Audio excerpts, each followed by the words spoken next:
اچھا آپ نے نا بڑا ٹرکی کویسچن پوچھا ہے گیل صاحب کے بیان پر. گیل صاحب ایک بڑے پڑھے لکھے اور سلجھے ہوئے شخص ہیں, میں ذاتی طور پر ان کو جانتا ہوں, اور ان کی بات کا اشارہ یہ ہو سکتا ہے ان کے اندازے میں کہ شاید کسی تہیے کے تحت یا جان بوجھ کے روکا نہیں گیا.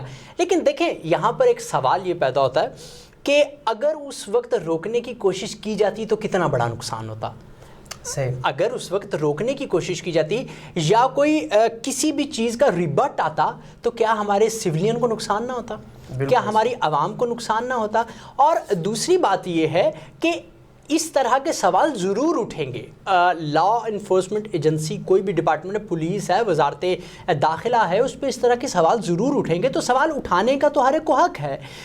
ظاہر ہے تبھی تو ہم یہ کہتے ہیں کہ گورنمنٹ جو سٹنگ گورنمنٹ ہے اور جو نگران گورنمنٹ ہے پنجاب کی, وہ ضرور تحقیقات کرے اور اس بات کو, معاملے کو کلیئر کریں. بالکل ایسی بات ہے. سر آپ جانتے ہیں کہ پاکستان کے اندر پارٹیز بنتی بھی رہی, ٹوٹتی بھی رہی, اور چند عرصے کے بعد ایک پارٹی وجود میں آتی ہے, پھر اس کو خود ہی ختم کر دیا جاتا ہے. آپ کو کیا لگتا ہے اس سب کے پیچھے کون ہوتا ہے؟ اچھا, سب کے پیچھے کون ہوتا ہے اس سے ضروری زیادہ یہ ہے کہ کیا یہ پولیٹیکل پارٹیز آخرکار سروائیو کر پاتی ہیں یا نہیں. اگر میں آپ کو زیادہ دور نہیں لے کر جاؤں گا, میں آپ کو 71 سے سٹارٹ کروں گا. ذوالفقار علی بھٹو جس وقت اور مجیب الرحمان صاحب کے درمیان جب الیکشن ہوا تو مجیب الرحمان, شیخ مجیب جو ہے وہ بھاری اکثریت سے, ڈبل اکثریت سے 161 ان کی سیٹیں تھیں, اور اس کے مقابلے میں بھٹو صاحب کی تقریباً 80, 81, 82 سیٹس تھیں. وہ جیتے اور مجیب صاحب کو سائڈ پہ کر دیا گیا, شیخ مجیب صاحب کو, اور بھٹو صاحب کو لایا گیا. اب انہی بھٹو صاحب کو 77 کے اندر سائڈ پہ کر دیا گیا اور ملک میں مارشل لاء لگ گیا. اور اس کے بعد چلتے ہوئے بینظیر بھٹو آئیں, تو بینظیر بھٹو کی طاقت کو کم کرنے کے لیے نواز شریف صاحب کو فرنٹ پہ لایا گیا. دوسری بات, پیپلز پارٹی کی سندھ میں گورنمنٹ کو توڑنے کے لیے, روکنے کے لیے ایم کیو ایم کو تیار کیا گیا. یہ میں بڑی ذمہ داری سے بات کر رہا ہوں, 88 تک کی میں بات کر رہا ہوں. اس کے بعد جس وقت دیکھا گیا کہ پیپلز پارٹی کا زور کم ہو گیا, نواز شریف صاحب حکومت میں آ گئے, تو فاروق لغاری صاحب کی مدد سے, جو صدر تھے پاکستان کے, پیپلز پارٹی کے نے پریزیڈنٹ ان کو بنایا تھا, ان کے ساتھ ملی بھگت کر کے نواز شریف صاحب کو گورنمنٹ میں لایا گیا. پھر نواز شریف صاحب کی گورنمنٹ ہٹا کے پھر بینظیر بھٹو آئے. پھر بینظیر بھٹو کے بعد دوبارہ 97 میں نواز شریف صاحب کو لایا گیا, اور پھر اس کے بعد دوبارہ 99 میں مارشل لاء ہو گیا. پھر پیپلز پارٹی آتی ہے 2008 کے اندر. اب پیپلز پارٹی بینظیر کے مرڈر کے فوراً بعد پیپلز پارٹی نے گورنمنٹ اپنی بنا لی. آپ کو یاد ہوگا یوسف رضا گیلانی وغیرہ آئے, اور اس کے بعد کیا کیا گیا کہ تقریباً 2008 سے 2012 میں پیپلز پارٹی کو پھر بہت زیادہ ویک کر دیا گیا. زرداری صاحب کے کچھ نعرے بھی تھے آن ریکارڈ موجود, اس کی وجہ سے پیپلز پارٹی کو ویک کر دیا گیا. اب پیپلز پارٹی کو ویک کرنے کے بعد دوبارہ پاکستان مسلم لیگ نون آئی, اور ادھر پاکستان تحریک انصاف کی 2013 میں گورنمنٹ آ گئی کے پی میں, اور اب 2018 میں خان صاحب کو سپورٹ کر کے لایا گیا, اور اس وقت نون لیگ کو بالکل زمین کے ساتھ لگا دیا گیا. اور اب صورتحال یہ ہے کہ 2021 میں واپس جو نون لیگ اور پیپلز پارٹی کو اسٹیرائڈ لگا کے دوبارہ زندہ کیا گیا, اور اب عمران خان صاحب کو سائڈ لائن کر دیا گیا. اب اس پورے معاملے کے اندر ایک سب سے اہم جو بات آپ کے کانوں سے شاید گزر نہیں پائی, 77 کے بعد جس وقت پیپلز پارٹی کو توڑا گیا تو 3 پیپلز پارٹی بنائی گئی, جس میں حنیف رامے صاحب کی پیپلز پارٹی تھی مساوات, اس کے بعد پیپلز پارٹی پیٹریاٹ تھی جو غلام مصطفیٰ جتوئی صاحب وغیرہ تھے, پیپلز پارٹی پیٹریاٹ مشرف صاحب کے دور میں بنی جو فیصل صالح حیات صاحب وغیرہ نے بنائی. تو اس طرح 3 پیپلز پارٹیز اس وقت بنی تھی اور 1 پیپلز پارٹی مشرف کے دور میں بنی تھی, لیکن ابھی تک پیپلز پارٹی وہاں پر موجود ہے. اور جہاں تک آپ کا سوال ہے کہ یہ کام کون کرتا ہے, تو میں ہمیشہ کہوں گا کہ غیر جمہوری کوئی بھی طاقت ہو, کوئی بھی ملک ہو جو انفورس ہوتا ہے پاکستان کی پولیٹکس کے اوپر, وہ یہ کام کرتا ہے. اچھا سر آپ کو کیا لگتا ہے کہ پاکستان تحریک انصاف کے بھی اسی طرح 3 ٹکڑے ہوں گے؟ پاکستان تحریک انصاف نظریاتی بھی بن چکی ہے, اور اسی طرح پاکستان تحریک انصاف, کیا اس کو بھی ویسے ہی توڑا جائے گا؟ اچھا, بدقسمتی یہ ہے یاسر صاحب کہ ہمارے ملک میں پھر بات وہیں پر میں لاؤں گا, توڑنا تو آسان ہے. جی سر. آپ دیکھ رہے ہیں کل تک ابھی اگر میں ذکر کروں 9 مئی سے 2 یا 3 دن پہلے کی بات ہے, کچھ پاکستان تحریک انصاف کے اہم رہنماؤں سے میری ملاقات ہوئی. یہ وہی رہنما ہیں جو اس وقت چھوڑ کر جا رہے ہیں, الزامات کی بوچھاڑ لگا کے جا رہے ہیں عمران خان صاحب پر بھی, اور بڑا ایک بلنڈر بنا رہے ہیں. یہ انہوں نے مجھے خود ڈائریکٹ طور پر یہ کہا تھا کہ ہم جی لاسٹ ٹائم تک کھڑے ہیں اور ہم ہی کھڑے رہیں گے اور یہ اس طرح. تو بالکل پارٹیز کو توڑا جا سکتا ہے. یہاں پہ سوال یاسر صاحب سب سے بڑا یہ پیدا ہوتا ہے کہ کیا آپ یہ جو اہم لوگ ہیں ان کو توڑ رہے ہیں یا عمران خان کا ووٹ بینک توڑ رہے ہیں؟ جی سر، یہ ایک ایسا کوسچن مارک ہے جو کہ آپ کو ہمیشہ ذہن کے اندر رکھنا ہے. اور میں آپ کو کہوں گا کہ آپ آن گراؤنڈ اتر کے ذرا چیک کر لیں کہ کیا عمران خان کا ووٹ ٹوٹا ہے. ہاں یہ میں کہہ سکتا ہوں کہ سوشل میڈیا کی حد تک یا پبلک آپ کو اس وقت اناؤنس نہیں کرے گی. آپ جا کے کسی سے پوچھیں, مائک لے کر جائیں اور جا کے پوچھیں, واکس پاپس کریں اور پوچھیں کہ جی آپ کس کو ووٹ دیں گے, وہ آپ کو نہیں جواب دے گا. سرویز تو یہی کہہ رہے ہیں کہ 91% تک عمران خان صاحب کی مقبولیت میں اضافہ ہوا ہے جو پہلے 73% تھی. یہ اب آپ کا جو سروے کے سورسز ہیں اسی سے اس بات کا اندازہ کر لیجئے کہ کیا عمران خان صاحب کا اس وقت صورتحال انسان, یہ لوگ جو خاص طور پر جن کو لوگ کہتے تھے الیکٹیبلز. ایک بات یاد رکھیے گا, ویورز بھی مجھے دیکھ رہے ہیں, کہ الیکٹیبل ہمیشہ پبلک ہی بناتی ہے اپنے ووٹ سے کسی شخص کو. اگر وہ یاسر آپ کو کوئی ایم این اے بنانا چاہے گی پبلک اور آپ کو اگلے 30 سال تک ایم این اے چاہے گی تو وہ آپ ہی کو ووٹ دے کر بنائے گی. تو الیکٹیبل تب ہوتا ہے جس وقت پبلک آپ کے ساتھ بہت زیادہ محبت کرتی ہے. تو مجھے نہیں لگ رہا اس وقت کہ اگر پاکستان تحریک انصاف توڑ بھی دی جائے تو کوئی بہت بڑا فرق پڑے گا. اور پہلے ایک سوال آپ نے جو پوچھا تھا کہ میں نے جو پوسٹ کی تھی کہ یہ جو جا رہے ہیں کہیں نہیں جا رہے, میں اس بات پر ابھی تک قائم بھی ہوں. اس کی ریزن یہ ہے کہ آنے والے چند دنوں کے اندر اس کو مہینہ بھی لگ سکتا ہے اور اب الیکشن کے بعد بھی یہ, کیونکہ میری اطلاعات کے مطابق اور تجزیے کے مطابق یہ 2023 کا الیکشن کا سال ہی ہوگا. جب بھی ہو سکتا ہے, ڈیٹ فکس نہیں, لیکن اس کے بہت زیادہ چانسز ہیں.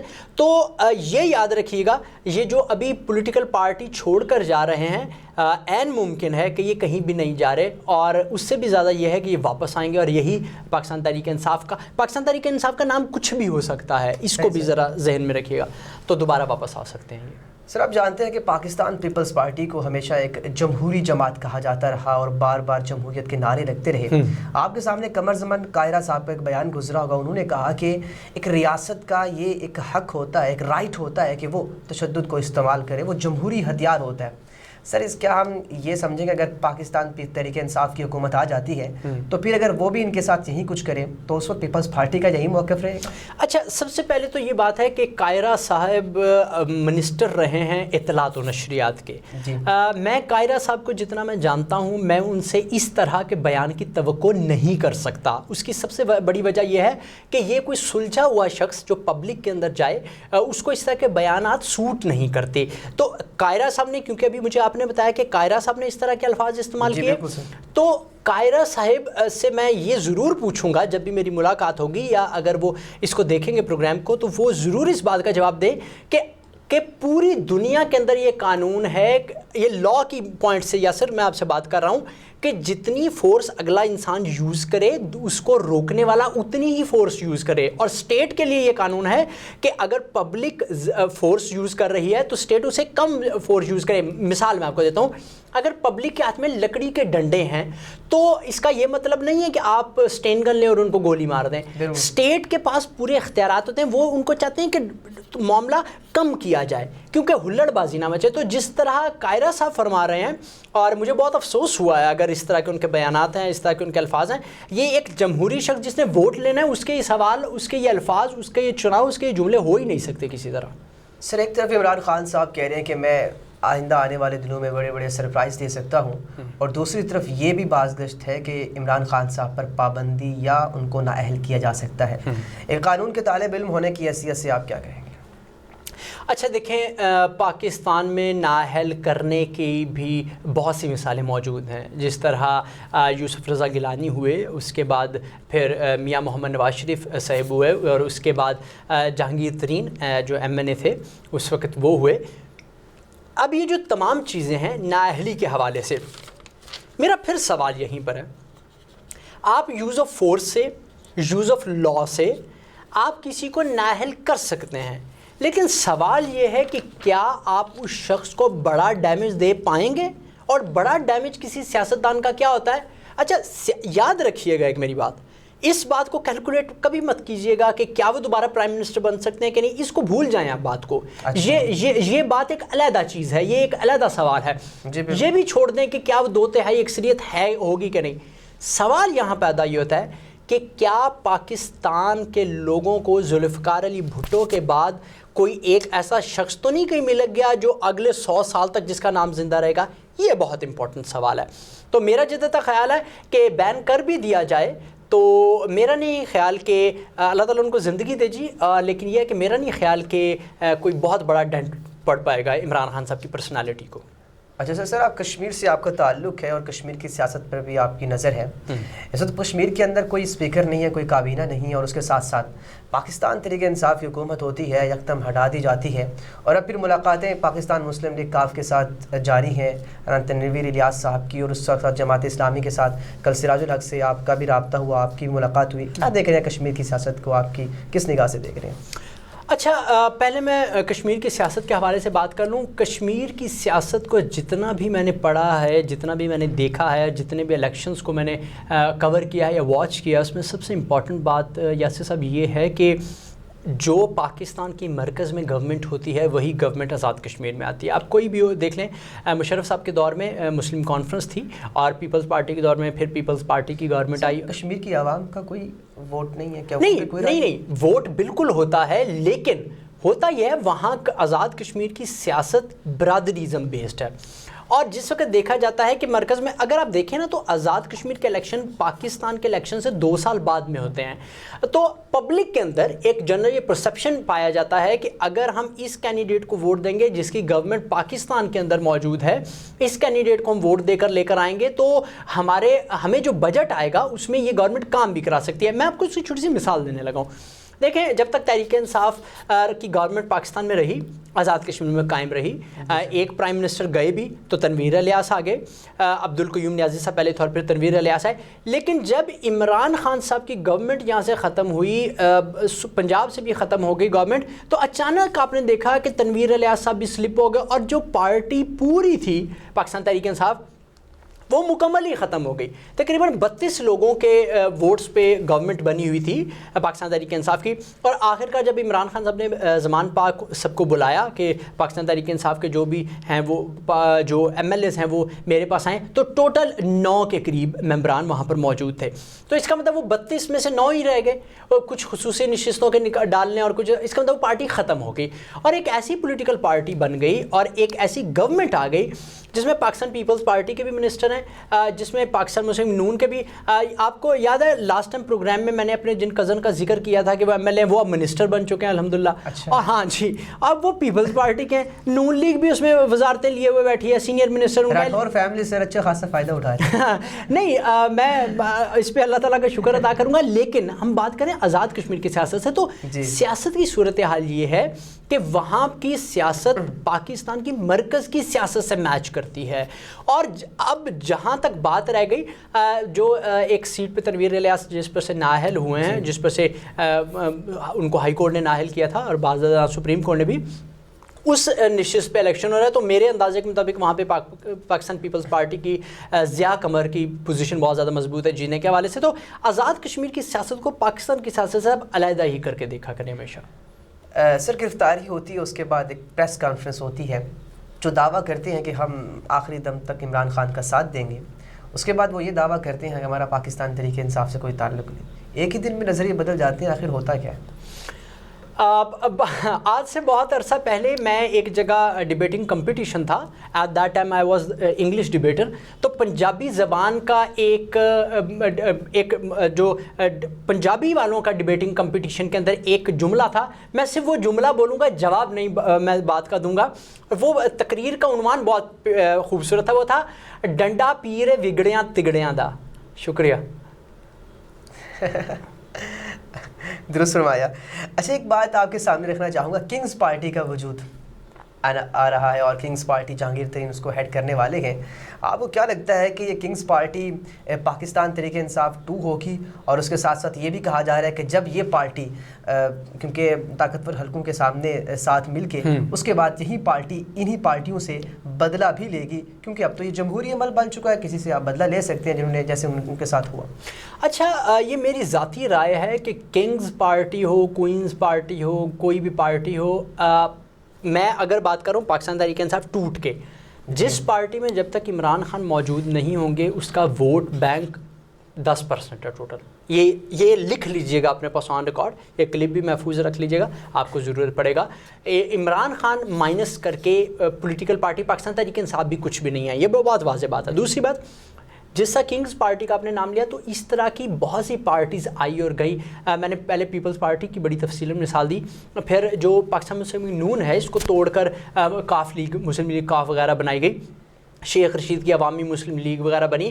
جے یو آئی میں سے جو فضل الرحمان کے اس میں سے فے اور دوسری وہ جمعیت کی نظریاتی اور وہ ساری نکلی. تو یہ جو پارٹی ٹوٹ کے پارٹیاں بنتی ہیں یہ یاسر صاحب کامیاب نہیں ہو پاتی، اور جتنی مرضی طاقتور طبقہ آپ کے ساتھ ہو، یاد رکھیے گا میری ایک بات، پاپولر ووٹ پاپولر ہی ہوتا ہے. اگر آپ کا کینڈیڈیٹ 50,000 ووٹ لے سکتا ہے، میں اس کو اس طرح کیلکولیٹ آپ کو بالکل ایک آسان فارمولے میں بتا دوں. اگر ایک کینڈیڈیٹ ہے اس کا پرسنل ووٹ ہے 20,000، اس کے ساتھ پولیٹیکل پارٹی کا ووٹ لگ گیا 30,000، تو 20 اور 30 50,000 ہو گیا. اب اس کو کوئی طاقتور طبقہ کوئی کسی طرح کی بھی آرٹیز یا آر اوز وغیرہ بٹھا کے یا کسی طرح معاملہ کر کے 10,000 ووٹ اس کو ڈلوا دیا جائے تو 60,000 ووٹ بنتا ہے. یہ سمپل فارمولہ ہے. اس کے لیے کینڈیڈیٹ کا بھی اچھا ہونا، پبلک میں وہ پاپولر لازمی ہونا چاہیے. اور میرا نہیں خیال کہ کنگز پارٹی میں بیٹھے لوگ اس وقت، آپ سوشل میڈیا اٹھا کے دیکھ لیں آپ کو پتہ چل جائے گا کہ کیا صورتحال چل رہی ہے. سر پرویز الہی صاحب کی گرفتاری کے حوالے سے کیا کہنا ہے، اور کیا یہ عمران خان صاحب کا آخری دم تک ساتھ دینے کو تیار ہے یا ان کی بھی بہت جلد پریس کانفرنس آنے والی ہے؟ اچھا، ایک تو جس وقت ہم بیٹھ کے انٹرویو کر رہے ہیں مجھے پتہ چلا کہ جو عثمان بزدار صاحب نے بھی سیاست سے رخصت لے لی ہے. اور دوسری بات یہ پرویز الہی صاحب کی گرفتاری کے حوالے سے، اچھا یاسر صاحب اس وقت کسی کی بھی پریس کانفرنس آپ متوقع ہو سکتی ہے. اچھا، اگر پرویز خٹک صاحب جیسے، میں ذاتی طور پر ان کو جانتا ہوں، ان جیسی شخصیت کو بھی میں جس طرح میں لفظ بول دیتا ہوں، اگر وہ بھی مجبور ہو کر پارٹی چھوڑ رہے ہیں، اگر جو اسد عمر صاحب جیسے شخص چھوڑ رہے ہیں، شیرین مزاری صاحبہ جیسی چھوڑ رہی ہیں، تو پھر آپ پرویز الہی صاحب سے بھی امید رکھ لیں. اس وقت آپ یہ مت سمجھیں کہ اور ہاں آپ شاہ محمود قریشی صاحب سے بھی امید رکھ لیں اس وقت، کیونکہ ان پہ اچھا خاصا دباؤ ہے کہ وہ کنگز پارٹی کو لیڈ کریں. ڈیفینیٹلی ہی از وائس چیئرمین. اور میری رمضان میں ایک افطار پہ ہم دونوں کی ملاقات ہوئی تھی، اور وہ میرے خیال میں اس معاملے کے سے پہلے وہ ایک لاسٹ ہم دونوں کی ملاقات تھی، اور میں نے ان کو بہت زیادہ ایکٹیو دیکھتا ہوں میں ان کو پی ٹی آئی کے لیے، لیکن ظاہر ہے حالات ہیں. سر پاکستان کے ساتھ ساتھ ہمارے چینل کو پاکستان کے باہر بھی دیکھا جاتا ہے، کیونکہ امریکہ بیس ٹی وی چینل ہے، یو ایس اے بیس. جی، تو ان کے لیے تو پہلے یہ خوشخبری تھی عمران خان صاحب کے دور میں کہ ای وی ایم کے ذریعے وہ ووٹ دے سکیں گے. اب اوورسیز پاکستانیوں سے یہ حق بھی چھین لیا گیا، کیا کہنا چاہیں گے اس بارے میں؟ اچھا، جو میرے پاس کیلکولیشن ہے وہ تقریباً 7 سے 8 لاکھ اوورسیز پاکستانی موجود ہیں. اچھا، اب اتنی بڑی تعداد میں اوورسیز کے اندر جب آپ اپنے محکمہ ایجوکیشن یا کسی بھی ڈپارٹمنٹ کے، ایون کہ پاکستان آرمی کے بھی آپ ووٹ کاسٹ کرواتے ہیں، تو ظاہر ہے وہ لوگ ہوتے ہیں آن ڈیوٹی بھی ہو کے وہ ووٹ کاسٹ کرتے ہیں. بالکل. تو اسی طرح اگر آپ اوورسیز کو لے لیں، اوورسیز کا ووٹ بڑا ایک ٹرننگ ووٹ ہے. لیکن مجھے اچھی طرح یاد ہے، آپ کو بھی اس بات سے آگاہی ہوگی کہ جب ای وی ایم متعارف کروایا گیا تھا اور جب اوورسیز کو حق دیا گیا، اللہ جنت نصیب کرے، عامر لیاقت صاحب موجود تھے، اور وہ ایک ٹاک شو کے اندر جب ان سے سب نے پوچھنا شروع کر دیا تھا کہ اوورسیز پر کیوں آپ ان کو حق دے رہے ہیں، تو عامر لیاقت صاحب نے کہا تھا کہ مجھے پتا ہے کہ آپ سارے یہ سوچ رہے ہیں کہ اوورسیز سارے پاکستان تحریک انصاف کو ووٹ کاسٹ کریں گے، تو اس وجہ سے ان کا وہ راستہ روکا جا رہا تھا اوورسیز کا. تو ڈیفینیٹلی جو اسپائنل کارڈ ہے ملک کی معیشت کی، اکانومی کے، وہ تو سوال تو اٹھائیں گے، وہ آپ سے سوال تو کریں گے کہ اگر ہمارے فنڈز سے، ہمارے پیسے آنے سے ہماری جو ٹرانزیکشن ہونے سے ملک کو فائدہ ہو رہا ہے، اکانومی کو فائدہ ہو رہا ہے، تو اب ہم سے ووٹ چھین کر ہم سے حق کیوں چھینے؟ ہم یہاں سے 3 لاکھ 4 لاکھ روپے کی ٹکٹ لے کر ووٹ ڈالنے کے لیے تو مشکل ہوگا، بلکہ ممکن ہی نہیں ہوتا جو ان حالات میں اس وقت۔ تو یقیناً یہ ان میں غصہ تو ہوگا اور غلط ہے، میں سمجھتا ہوں یہ قابل مذمت ہے۔ سر آپ نے پاکستان کی اکانومی کی بات کی اور پاکستان کی پولیٹیکل جو انسٹیبلٹی ہے اس کی بھی بات کر رہے ہیں۔ آخر پاکستان ان حالات کا ہمیشہ متحمل رہے گا کہ پاکستان کو ہم پاکستان کی یہ نسلیں ترقی کرتا نہیں دیکھ سکیں گی؟ کیونکہ آج آپ دیکھ رہے ہیں کہ غریب سے غریب تر اور امیر سے امیر تر ہوتا جا رہا ہے۔ یہ دونوں معیار کیوں ہے پاکستان کے اندر؟ اچھا، میں نے اس سوال کا جواب سب سے پہلے ہی دے دیا تھا کہ اگر آپ کسی بھی ایج کے شخص سے، جو اگر کوئی آپ کو پورے پاکستان میں کوئی ایسا شخص ملے جس کی ایج 100 سال کے قریب ہو، آپ ان سے بھی پوچھیں تو وہ آپ کو برطانوی دور اور پھر پاکستان بننے کے بعد کے یہی مسائل بتائیں گے کہ جی 47 کے بعد یہی پرابلمس تھیں۔ آپ 50 سال والے سے بھی پوچھیں سیم ہے، آپ 10 سال کے اس وقت بچے سے بھی پوچھیں تو سیم ہی نتائج آپ کو بتائیں گے وہ کہ جی حالات ہی ایسے ہیں، مہنگائی بہت زیادہ ہے، غربت بہت زیادہ ہے۔ تو یہ دیکھیں، ہم لوگ ایک آپٹومسٹ ہو کر، ہم لوگ ایک نیک نیت ہو کر، ہم لوگ ایک مستقبل کو روشن دیکھنے کے لیے، میں کبھی یہ نہیں کہوں گا کہ ہمیں کوئی اس طرح مایوس ہونا چاہیے، کبھی ایسا نہیں کرنا چاہیے۔ ہمیں روشن کل ہی دیکھنا چاہیے، ہمیں اس کے لیے کوشش کرنی چاہیے، لیکن ہمیں ریئلسٹک بھی تو ہونا چاہیے۔ ہمیں دیکھنا چاہیے کہ دیکھیں، آپ نے یہاں سے اسلام آباد جانا ہو اور آپ کے پاس ٹکٹ فیصل آباد کو، آپ اسلام آباد تو نہیں پہنچ سکیں گے نا، آپ فیصل آباد ہی جائیں گے اور اس رخ منہ کر کے چلتے جائیں تو آگے ہی جاتے جائیں گے۔ تو اس وجہ سے ہمیں کم سے کم ٹریک بھی صحیح چننا چاہیے اس کے لیے۔ بالکل سر، ایسی بات ہے۔ تھینک یو سو مچ سر، آپ نے ٹائم دیا۔ اللہ تبارک و تعالیٰ آپ کو خوش رکھے، سلامت رکھے، پیوندہ رہ شجر سے امید بہار رکھ۔ ناظرین کرام، اللہ تبارک و تعالیٰ پاکستان کی خیر فرمائے، پاکستان کے لوگوں کی خیر فرمائے، پاکستان کی آرمی کی خیر فرمائے اور پاکستان کے لوگوں کی خیر فرمائے۔ اپنے میزبان محمد یاسر حنیف کو اجازت دیجیے، اللہ نگہبان۔